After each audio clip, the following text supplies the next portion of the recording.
हरियाणा के पूर्व मुख्यमंत्री और नेता प्रतिपक्ष भूपेंद्र सिंह हुड्डा आज रोहतक पहुंचे, जहां उन्होंने पार्टी कार्यकर्ताओं से मुलाकात की और प्रदेश भर से आए लोगों की समस्याएं सुनी।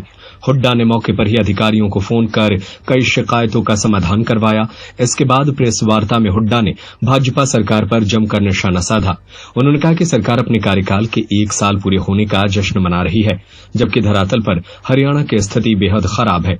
हुड्डा ने कहा कि किसानों को न तो एमएसपी मिल रही है और न ही वादे पूरे हो गए हैं। सरकार ने 24 फसलों पर एमएसपी देने की घोषणा की थी, जबकि हरियाणा में इतनी फसलें होती ही नहीं। किसानों को मजबूर होकर धान 300-400 रुपए प्रति क्विंटल कम दाम पर बेचना पड़ रहा है। उन्होंने कहा कि सरकार ने 2022 तक किसानों की आमदनी दोगुनी करने का वादा किया था, लेकिन आमदनी नहीं बढ़ी, लागत जरूर दोगुनी हो गई। हुड्डा ने कहा कि हरियाणा बेरोजगारी और अपराध में नंबर 1 राज्य बन चुका है। गृह मंत्रालय की रिपोर्ट में बताया गया है कि राज्य में 60 से ज्यादा अपराधी गैंग सक्रिय है और सरकार कानून व्यवस्था बनाए रखने में नाकाम रही है। उन्होंने कांग्रेस प्रदेश अध्यक्ष राव नरेंद्र सिंह के खिलाफ चार्जशीट को राजनीतिक प्रतिशोध बताया और कहा कि कांग्रेस जनता के मुद्दों पर लड़ाई जारी रखेगी। एक भी वायदा पूरा नहीं किया। पिछले 1 साल से रोज बयान आ रहे हैं कि हम किसान को 24 फसलों पे एमएसपी दे रहे हैं। 24 फसल नहीं होती हरियाणा में।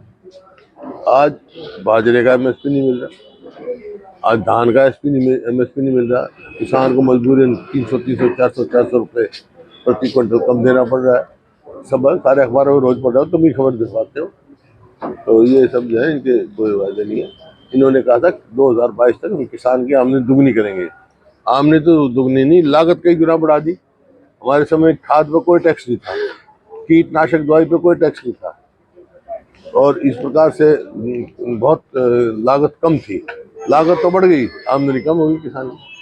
अब इसी प्रकार से बेरोजगारी में नंबर 1 हो गया। कानून व्यवस्था का सवाल है, ये मेरी रिपोर्ट नहीं है, गृह मंत्रालय की है। हरियाणा पूरे देश में असुरक्षित प्रदेश है।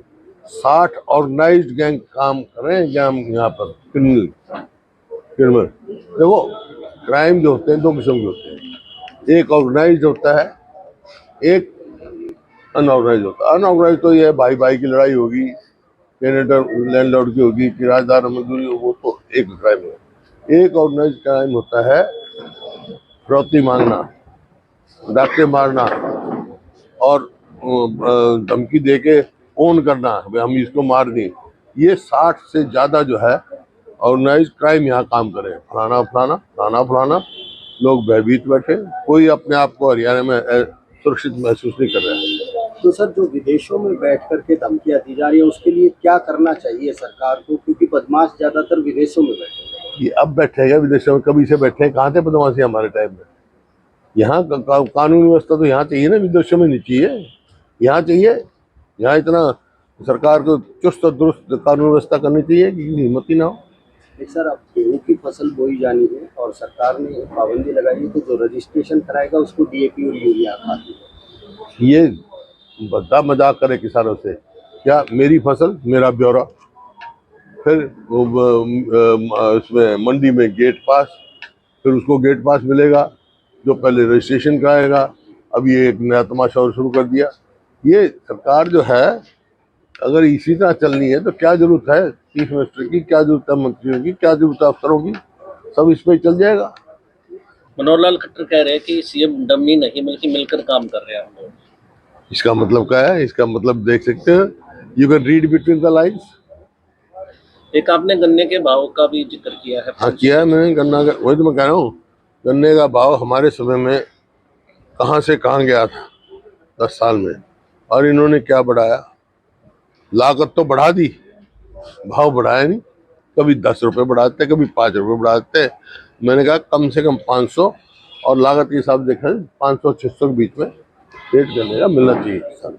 सर, राव इंद्रजीत ने ये कहा, अगर मैं चापलूसी कर लेता तो शायद कैबिनेट मंत्री। उनसे बात करो, जो कहता है उससे बात करो। राव नरेंद्र सिंह के खिलाफ भी सर एसीबी ने चार्जशीट लाई। राजनीतिक प्रतिशोध है, काफी पुराना मामला था। राजनीतिक प्रतिशोध है भाई, ये सब साजिश के अंतर्गत होगा। एक सर विधायकों की बैठक बुला रहे चंडीगढ़ में, जो हाँ बुला रहे हैं दूर होंगे। कोई गिला शिकवा नहीं हमारा किसी ने, कोई गिला विपक्षी शिकवा। आरोप लगा तो ये तुम्हारे काम है भाई, तुम्हारा और कोई तुम्हारी खबर होती नहीं, ये ऐसी ऐसी बातें लिखते थे, कोई गिला शिकवा नहीं मेरा था किसी से। सत्य खबर, सत्य, सटीक, बेबाक।